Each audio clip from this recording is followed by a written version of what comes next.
नमस्कार शेतकरी बांधवांनो तुमच्यासाठी महाराष्ट्र शासनाने सर्वात महत्त्वाची अपडेट समोर घेऊन आलेले आहे। तुम्ही ज्या प्रतीक्षेत होते त्या प्रतीक्षेबद्दल महत्त्वाची अपडेट आलेली आहे। पीएम किसान आणि नमो शेतकरी महासन्मान निधी योजनेबद्दल ही महत्त्वाची अपडेट समोर आलेली आहे। शेतकऱ्यांसाठी ही आर्थिक बळकटी देणारी दोन योजना शेतकऱ्यांसाठी खूप मोठे आर्थिक आधार ठरतात।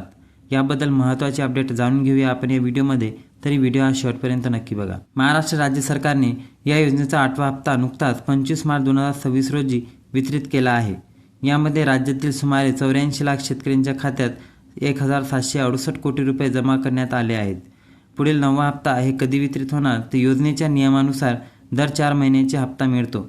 पुढील हप्ता हा साधारणपणे जुलै-ऑगस्ट 2026 मध्ये अपेक्षित आहे अशी नोंद करण्यात आलेली आहे।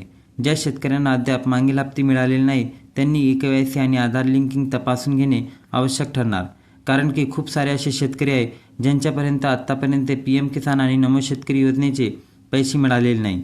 पीएम किसान हे केंद्रातर्फे आणि नमो शेतकरी हे राज्यातर्फे राबवलेली शेतकऱ्यांसाठी महत्त्वाकांक्षी योजना आहे।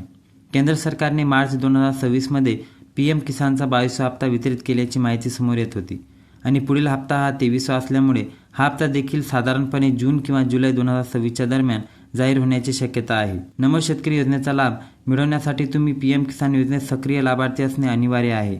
या दोन्ही योजनेचे पैसे तुम्हाला राज्य सरकार आणि केंद्र सरकार पुरवते ठरणार आहे। शेतकऱ्यांसाठी तुमचा हप्ता रखडू नये यासाठी महत्त्वाच्या बातम्या आलेल्या आहे। शेतकऱ्यांसाठी आवश्यक जर कामे बघितले तर तुमचा हप्ता रखडू नये म्हणून खालील गोष्टी पूर्ण महत्त्वाच्या खात्रीच्या करून घ्या। पीएम किसान पोर्टलवर जाऊन ई-केवायसी पूर्ण करा। त्यानंतर लँड सीडिंग ही नोंदणी असेल तर यस करणे गरजेचे आहे। तुमचे बँक खाते आधार कार्डाशी लिंक आणि जोडलेले असणे आवश्यक आहे आणि ते डीबीटी सक्रिय असणे आवश्यक आहे, कारण की शेतकऱ्यांच्या छोट्या मोठ्या चुकीमुळे त्यांच्यापर्यंत त्यांची लाभ मिळत नाही। संपूर्ण महत्त्वाची अपडेट तुमच्याजवळ जेव्हा पण येईल आणि राज्य शासनातर्फे जेव्हा पण GR काढण्यात येईल सर्वात महत्त्वाचा व्हिडिओ आम्ही तुमच्यापर्यंत पोहोचू। तरी तोपर्यंत तुम्ही आत्तापर्यंत व्हिडिओ बघितल्यास धन्यवाद आणि येणाऱ्या व्हिडिओसाठी सबस्क्राईब करा आणि या व्हिडिओला शेअर करा। धन्यवाद।